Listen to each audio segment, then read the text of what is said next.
नमस्ते मित्रों, श्रीमद् भागवत गीता जीने की राय अध्याय 3 श्लोक नंबर 19, 20, 21, 22 में आप लोगों का फिर से एक बार स्वागत है। तस्मात् असक्त सततम कार्यम कर्म समाचर, असक्त ही आचरण कर्म परम आपनोति पुरुष। अतः कर्म फल में आसक्त हुए बिना मनुष्य को अपना कर्तव्य समझकर निरंतर कर्म करते रहना चाहिए, क्योंकि अनासक्त होकर कर्म करने से उसे परम ब्रह्म की प्राप्ति होती है। कर्मणा एव हि संसिद्धम अस्थिता जनक आदय लोक संग्रहम एव अपि संपश्यन कर्तुम अर्हसि।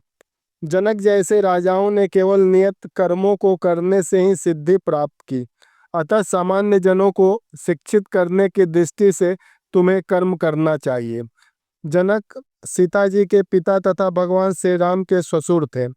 भगवान के महान भक्त होने के कारण उनकी स्थिति दिव्य थी, किंतु चूंकि वे मिथिला के राजा थे, अतः उन्हें अपनी प्रजा को यह शिक्षा देनी थी कि कर्तव्य पालन किस प्रकार किया जाता है।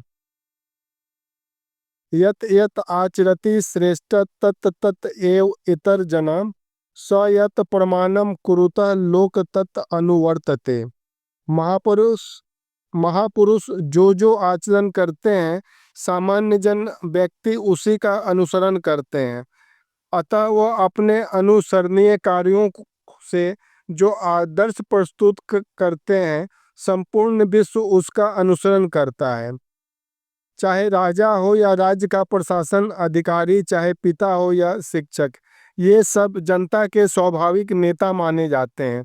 इन सब का अपने आश्रितों के प्रति महान उत्तरदायित्व रहता है, अतः उन्हें नैतिक तथा आध्यात्मिक संहिता संबंधी आदर्श ग्रंथों से सुपरिचित होना चाहिए।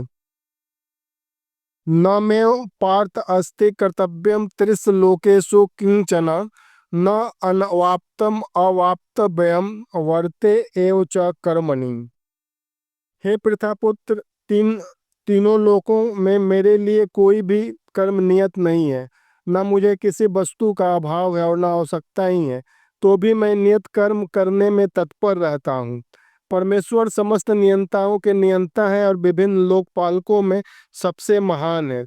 सभी उनके अधीन है। सारे जीवों को परमेश्वर से ही विशिष्ट शक्ति प्राप्त होती है। उनसे बढ़कर कोई नहीं है और वे समस्त कारणों के कारण है। फिर भी वो नायक के रूप में भगवान कृष्ण कुरुक्षेत्र के युद्ध भूमि में कार्यरत है। नमस्ते मित्रों, कल फिर मिलते हैं।